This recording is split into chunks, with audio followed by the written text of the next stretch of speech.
friends, welcome to my channel. What are we doing today?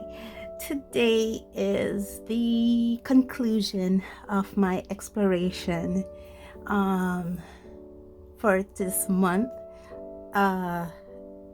For this month in February, what we were doing, we were exploring watercolor markers in the Hanamune Nostalgia sketchbook. This one is an 8x6.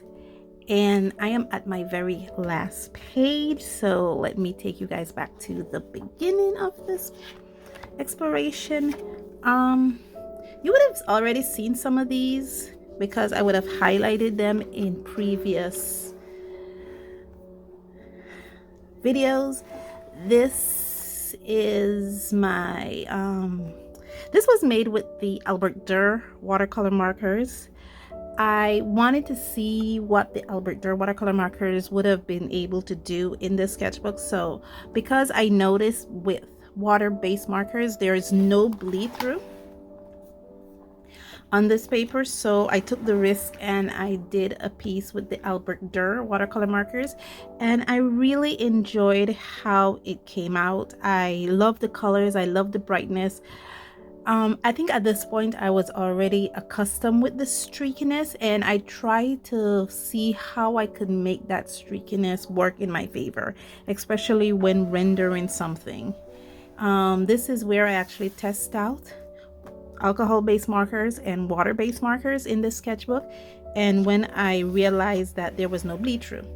One of the things that I realized I had to do in the sketchbook was to swatch out the markers that I was going to use, because I noticed that my swatch sheet that I keep with my markers look paler than the swatches or the colors in this book.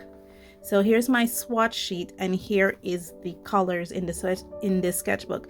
And as you can see, the colors in this sketchbook looks so much more darker than my colors, especially when you see the concentrated colors in the, and even here where this is supposed to be beige red, it looks so much more different than how it is here.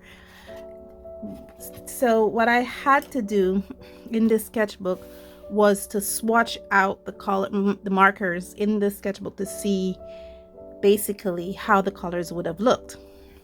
Like I said, I'm thankful that I work with sketchbooks because I can feel the freedom, and I'm allowed the freedom of doing something like this. I realize not every drawing has to be perfect. I can play a little bit in this sketchbook, and you would see me had done this when I was doing the intro to the Pit Artist pens, swatching them out, making little notes to myself, and rendering a piece. And these little notes, guys, were so helpful for me because I was able to remember them. You know, sometimes I work in a sketchbook, or sometimes when I'm working with a certain paper or medium, I discover or I realize something about the medium or the paper that I'm working with.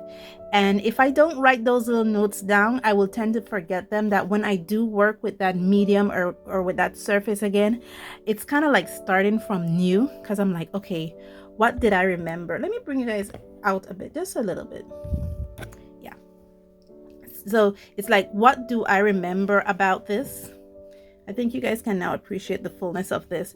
So it's like, okay, what do I remember about this? And so these little notes are so helpful that I can refer back to them when working with this paper.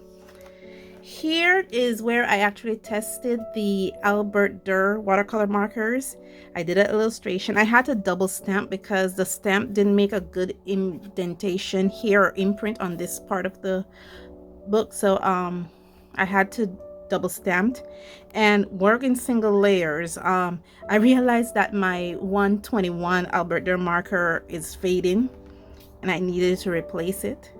And the colors that I use, and I tend to swatch out the colors here in my testing that I want to use, again to remind myself that these colors don't look a bit differently in this book. This one is actually a redraw. This is the first drawing in this book since I did initially open this book, and I wasn't satisfied with this, so I decided to redraw it, and this is how it came out. So I think my skill, I like doing redraws because I like to compare myself to myself, compare past me to now me, and maybe compare me again if I'm still using this sketchbook and maybe playing around with a different medium. This, of course, you guys seen this one before. This is where I did the swatches for the Pitt Artist pens, and this was another tester that I did before I brought that presentation to you. Again, this is something that I did with the Pitt Artist pen, and I actually enjoy how the Pitt Artist pen work in this sketchbook. It was actually a dream for me. This is just an illustration I drew, but I haven't rendered it as yet, as usual. I'm already starting the habit of drawing things and not coloring them. This is another illustration. You have already seen this already, and the explanation for this with the police officer. In this part of the sketchbook, I was working with the Tombow water-based ABT water-based markers, and I went back to that feeling where I don't know how to draw rocks, and so I look up some studies, and I used the Tombow water-based markers to do the studies with some rocks, and I learned that rocks needs to be smooth, and they need to be circular, and they need to be irregular, but at the same time they need to be structured. You would have already seen me draw this already, and this one I used the Albert Durr watercolor markers, and I didn't enjoy how these came out. I don't know, I guess I drew it wrongly. I might have to do a redraw with this when I'm using a different medium. And the final test is here with this one. This one was using these Staedtler water-based markers that I have here, and the Crayola fine liners that I have here. And so I wanted to see how this, again, these water-based sketchbooks, these water-based markers would have interacted with this paper. So again, I swatched them out and I did a tester with them. And in this, I was actually deliberate with playing with the strokes, playing with the marks, playing with how I could use these markers in these illustrations. So as you can see, there's a variety of hatching, stippling, there's circular motions. One of the things I should say is actually I realized about this pencil. The pencil, this black wing pencil here, I had trouble with it when I was drawing this because I think there was a rock in it. Something I learned when working with graphite pencils, and graphite pencils, especially cheaper graphite pencils, graphite is a very soft medium, and how they make graphite pencils is that they add clay to the medium to make it harder. So the degree of hardness in your graphite has to do with the amount of clay that is added to that graphite. However, for this one, sometimes, especially in lower grade graphites, the clay has little rocks in it, minute rocks in it. So when you draw something or when you're using that graphite, it tends to have scratchiness, like this line right here.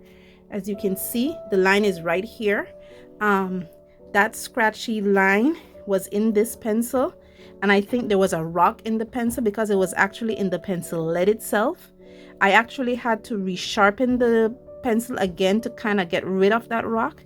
And here I was trying to figure out where the rock was while I was sharpening it, because then I was like, okay, I gotta turn the pencil and swatch to figure out where that rock was. And finally I got rid of the rock right here.